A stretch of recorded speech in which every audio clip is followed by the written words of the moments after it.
Hi, it's Colleen Schmidt from Divination Counseling Service. Here to do another video for you. I thought that I would do a combination again like I did last time. Only instead of astrology facts, I thought I would continue my work in the asteroids.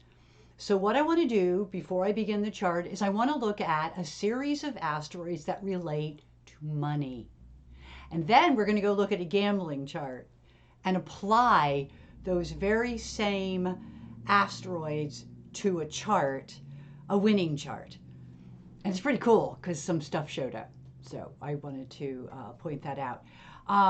So again, thank you for watching the video before I begin.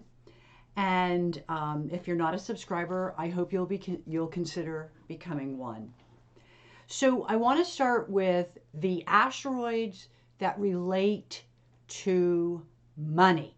Now, there's also a list, and hopefully I brought, yes, I did, that is about the lack thereof. So money is both coming in and money goes out.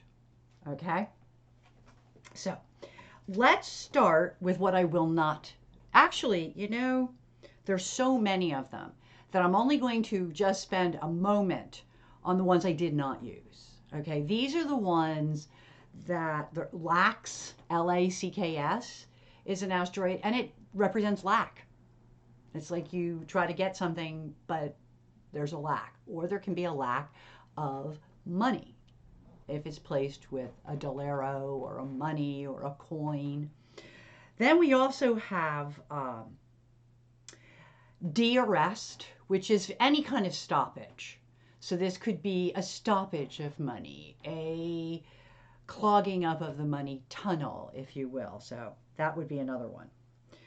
Laverna is about ripoffs, thieves. Laverna would be a susceptibility toward having your money taken away. That also goes along with swindle, which we all know what swindle means. So swindle means what it means. It is to swindle. Then you get to things like adamitas and adamitos. Okay, they're just telling you, these two, that there is a lack, or that there could be some kind of constraint, some kind of restriction with regards to money. And again, money would have to show up with these asteroids. Same thing with risk. We all take risks, but we don't always take risks with money. Sometimes we do. In a gambling chart, you might. Okay, so there's a couple of things there. I did not go through any of these in the chart. You will probably hear from me on these particular asteroids at another time. Just to reiterate, LACS, LACKS, like as in lack, Laverna, swindle, adamitas, adamitos, risk, de-arrest. We could also add in there adamite. So we have adamitas, adamitos, and adamite, all meaning basically the same thing. You got a little bit of an obstacles in the way when you've got this. It's like kind of a blockage. So the blockage could be related to money. Along with risk, which we talked about, risk, which is the name of the asteroid, you also have Icarus, which also represents risk. So those are not going to be applied. I can point out where Saturn is. We're going to look at that. You could also look at where Icarus is in the chart, because those are always in there. So I can still go back to those. Adamitas is in there. So we have a couple, okay? Now, those asteroids were simply for me to go over. We spent about 5 minutes on them, and we will probably go through them at another time, because let's be honest, when it comes to the asteroids, you can read them in so many different ways that using them as different examples for different charts is one of the best ways to learn them. Now, the ones we are going to look at all relate to money. I'm going to do them in order, actually, because I do have them in order. Abundantia. Well, abundantia is for anything that's in abundance, and that includes money. Albertus Magnus. Albertus Magnus. That's like Rockefeller, which is another one we're going to be looking at. Those are millionaire, billionaire type asteroids, okay? Banks is about a lot of money. Banks, like as in a bank. B-A-N-K-S. Banks. Then we have the word check. C-E-C-H. A check. A check for money. Coin. So coin and dolaro are self-explanatory. They represent coin, money. Dollar, dolaro, money. Then we have money, M-O-N-Y, which again represents money. So these are all of the asteroids that will relate to money. Duke, that's big money again. Okay, so when you see things like Duke and even banks, and we're going to talk about banks even in this chart, although I want to point out at that time it's going to be retrograde, so it won't be as much money. And it wasn't, but it was a couple $100 and well worth looking at. So this particular asteroid, Duke, is one that can mean a significant amount of money. In this particular case, it is retrograde. Then we have Eureka. When you win something, it is a Eureka moment. My goodness. Then you also have Rockefeller, which I did mention. So Rockefeller is an asteroid. It also relates to bigger money. Okay. It was also retrograde. So we're going to be talking about it in the chart. It is retrograde again. So I do not take these asteroids in retrograde to mean like the opposite. As my teacher says, it just means that they don't act normally.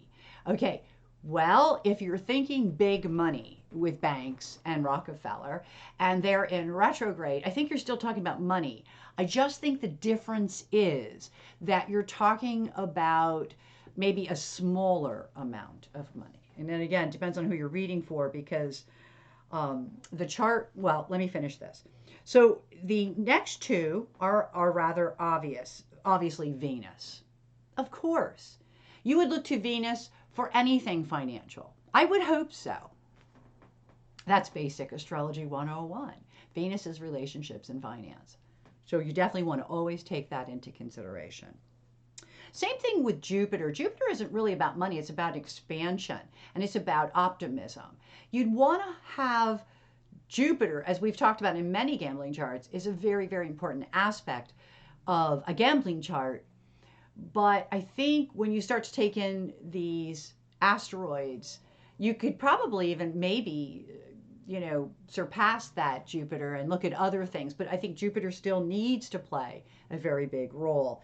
Victoria is the other one. Victoria is a money asteroid, but to me, when I'm reading for somebody, when I'm doing some counseling work, Victoria is victory, period. That's just the way I see it. But in astrology, Victoria is also associated with money. I guess because in our society, having a great deal of money is definitely more to your advantage, or puts you into a place of more likely to achieve victory.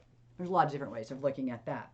So again, just really quickly, we're going to be looking at Abundantia, Albertus Magnus, banks, check, coin, dolaro, Duke, Eureka, money, Rockefeller, Victoria, and Venus.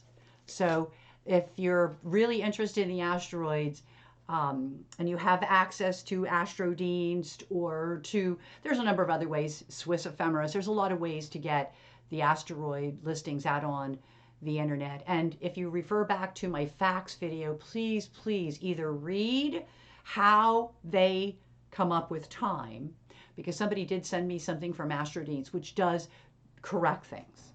Some do, some don't. You need to pay attention, because time when it comes to astrology is a huge factor in everything. So I'm going to pull up a chart and I want to explain a little bit. It's actually mine. Okay. It's not my natal chart. I don't like to put those up anyway. It is my daily chart for winning a couple $100. Yes, I did. I think it's really interesting to know this stuff is somewhat in the chart. I'll give you a little backstory. We decided to go, we didn't have anything planned for the afternoon. We had people coming over for dinner and we had this time, and my significant other suggested that we go to the casino, which is about 10-15 minutes away, and just blow like an hour or two. I am very short of money lately. So I had said to him, yes, I could go because I had this money on my choice card, which is the card of the place we're going to gamble. But when I got there, I did not have the money. Okay, I don't know if I spent it in the meantime. It's been months since, I'm not a big gambler. It's been months since I've been to the casino. So I was very, very upset when the whole thing came down and I had them check the card, and I wanted to go home. I was so angry with the whole situation. I said, let's go home. And of course, my significant other was like, we didn't drive here, so we could just turn around and go home. So he said, you're going to sit right here and you're going to play this machine. He actually pulled out a seat for me. And here's some money. But I didn't want that amount of money. I wanted less because I know I have to pay him back. So I said no. So he gave me half the amount. So I put it in the machine. And literally within 2 minutes, I won. Sometimes it happens with the slots. So I was very relieved because I could pay him back. I could gamble a little more, which I did okay. I broke even and everything. So I actually did still come home with money. But it's real interesting that I was forced into it. And it was complicated up by the fact that I didn't have any money and then the money was there. So to do a real good thorough check on this chart, I probably should have looked at particularly lax, and maybe I will take a moment and do that depending on how long the video is, because I seriously had no money. And I am somebody, we had a saying, a friend of mine and I, and it doesn't mean literal. It was a saying that we used to say, you can't buy magazines when you're in debt. Now, I'm not in debt, but I have been in my life, and no, I did not buy magazines, because the idea is you don't buy luxuries if you don't have money. And I think of gambling as a luxury. So it was just really interesting. However, I do want to point out that having been at the casino and winning that kind of money, I not only was able, it was like $250. I was able to pay back the person who was with me, and I was able to finally put back the stash that I keep in my wallet. Like, I have money hidden in my wallet at all times, but lately I've not been able to do that. That's what I mean. It's been tight. So I'm very excited to say that this one little win kind of put me back into the ball game, so to speak, at least with one aspect of how I keep money. So let's jump in there. And I really do want to show you where everything fell in this chart. But I'm really going to spend time with those things that actually made connections that show how I was able to pull this off. And I do want it to be known for all of the world out there, I am not good at gambling. I do not gamble. I very seldom ever win anything, mostly because I don't play. But I am not somebody who can take chances. That's a huge factor for me. I can't take chances like that. Ironically, for me, Icarus is in a strange spot, so I do take chances every now and then, especially if I'm forced. I'm definitely somebody who can be forced into things, as you might have noticed from my little story. So let's go in here and check this chart out. Okay, so here's the chart, okay, and it's very current. It was from Saturday, because it was when we were spending a few hours. I can actually even tell you when and what time it was that I won.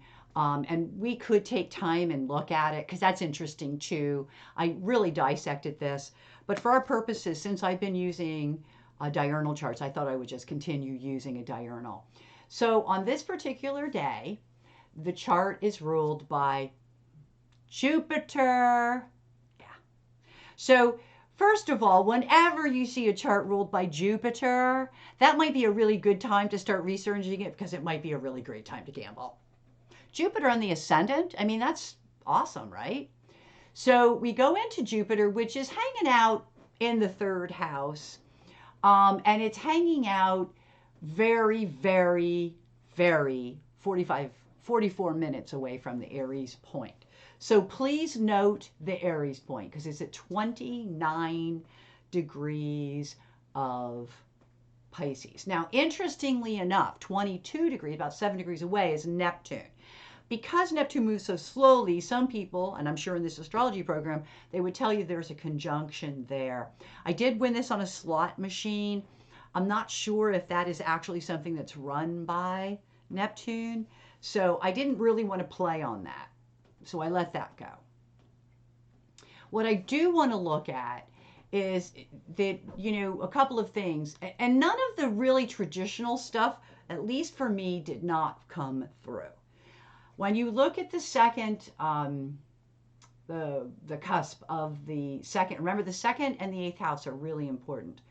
We see that the second house, ruled by Saturn, is at 20 degrees and falls in that house, by the way. Did you see me? No money?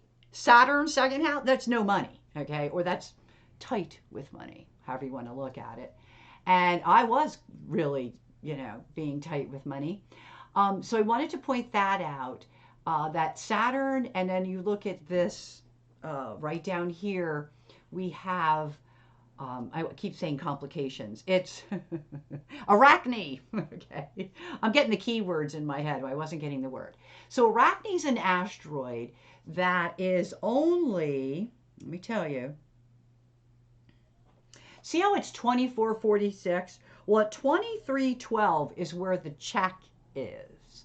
Okay. Now, it's interesting. It doesn't mean anything. I just wanted to look at that check actually does make a connection to that particular asteroid.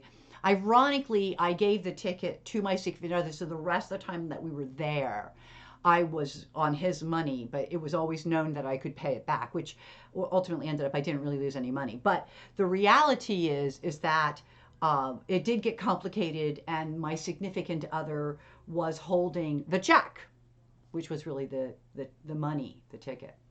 So I thought that was pretty interesting, but not as good as some of this other stuff I'm going to show you. So the first thing we see up here is abundantia. That's what that A is in these charts that I show often. And it's up here, and it's not really, I mean, if we were doing angle work, it's 10 degrees away, but to me, no. Okay. However, I do want to point out that ninth house, because of everything going this way, okay, because this is coming down through, this is going to, there's more that we could be talking about that literally could have fallen on that cusp of that house at the exact time, because I use a 7:12 a.m. time. I was not at the casino until we figured out 12:45. I went to play no, actually we were there about maybe 12:35. I went through this whole mess. We figured between 12:45 and 12, I'm sorry. Yeah. No, I'm sorry. It was 1:45. So it was like 1:35 when we got there, because we really left there at, no, I lied. It was 12 something. So here we go. It was 10:01. God, what a nut. Anyway, I do have this down. But anyway, I do want to point that out, that these things are changing. And one of the things, and I should look at doing a video on it, is timing. So I woke up and I got Jupiter on the ascendant, and I would say to myself, well, what time of the day would I be the luckiest? And then I would gather up these asteroids, and I might start looking at an animated chart while it's moving. Because see, you can animate a chart. I'll just quickly do it so you can see it. Oops. All right, here we go. Sorry about that. So the chart is being animated, and it's going to move. See how it's moving? There it is. Okay. So you see how this is changing. I'm going to stop it. Okay, so look at this, okay? And this is several hours later, okay? I'm trying to figure out what time it would be here, but I don't have it. So, and it could even be by the day. So right now, animation speed, I should turn it back. But in any event, just to let you know, all of this stuff changes, and it is by the day because we're already at 24 degrees. So I had it set wrong. So let me get this back again. Okay, I'm back. I have a snoring kitty. Okay, so from here, I'm back.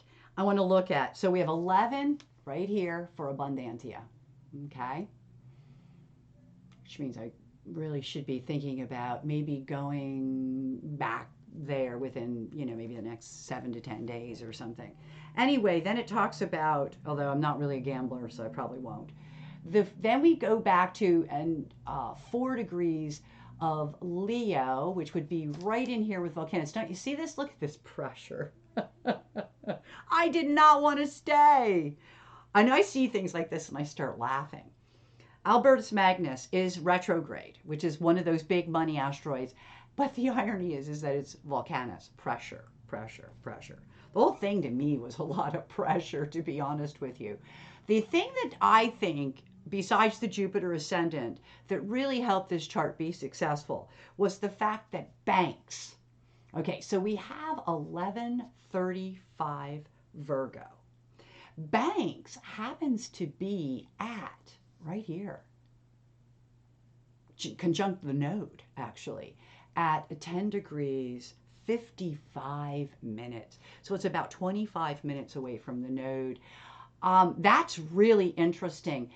Interestingly enough, inside the 5th house, which the 5th house is an important, but they always say, look at the cusp, okay? Well, it's Venus, okay? And it is enough to put it in aspect. Again, we're not, the day was later, okay? So it was a later time. And so the chart is very different. And so we have that right there at that node. And it's not far. I mean, it's only about 5 degrees from the actual cusp. But here's something else that I noticed. Okay, okay,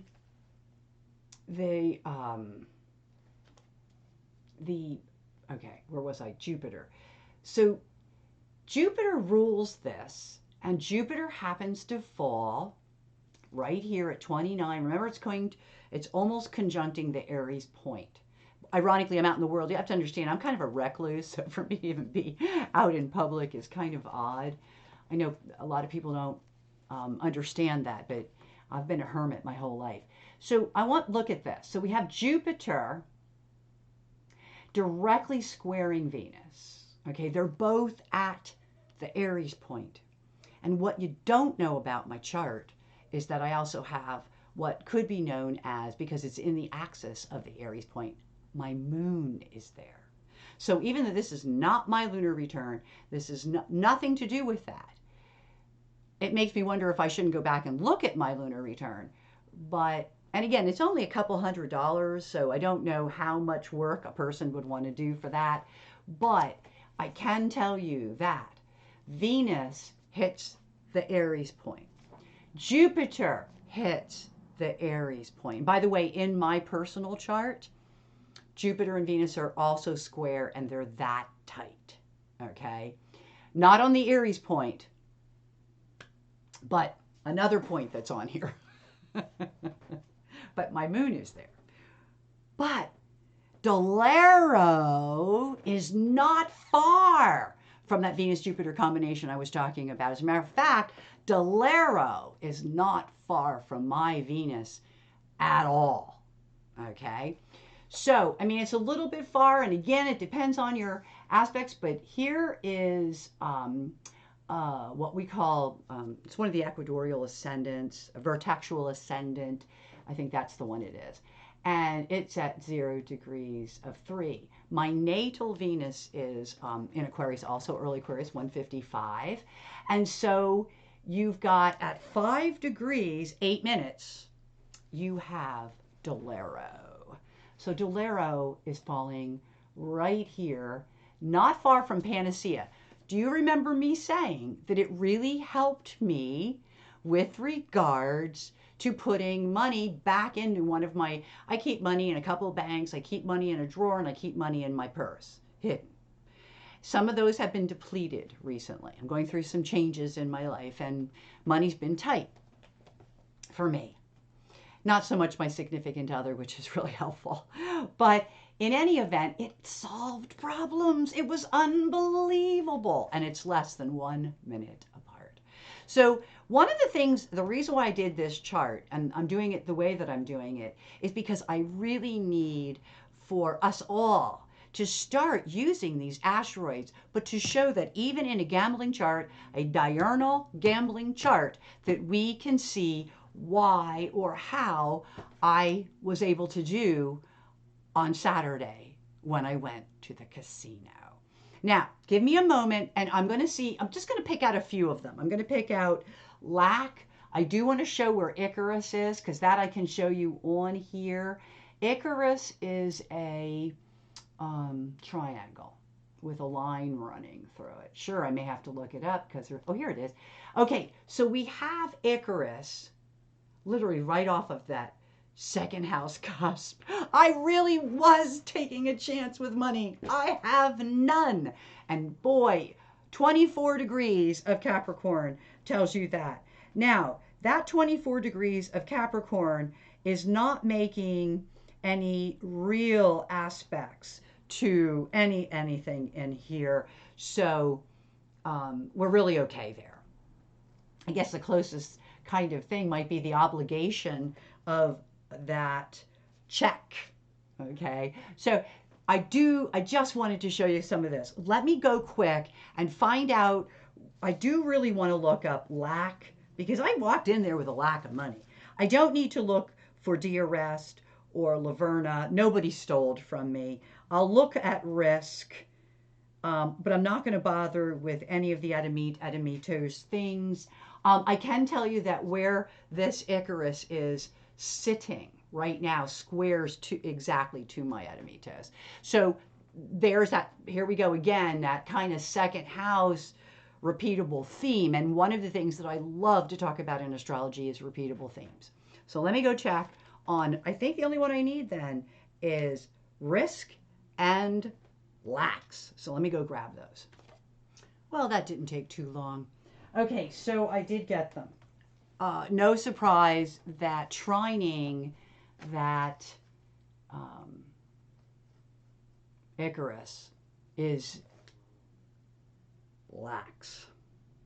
2830, but it's retrograde. And one of the funny thing is when I kept saying I don't have any money, my significant other would say, oh, yes, you do. Here, I have money.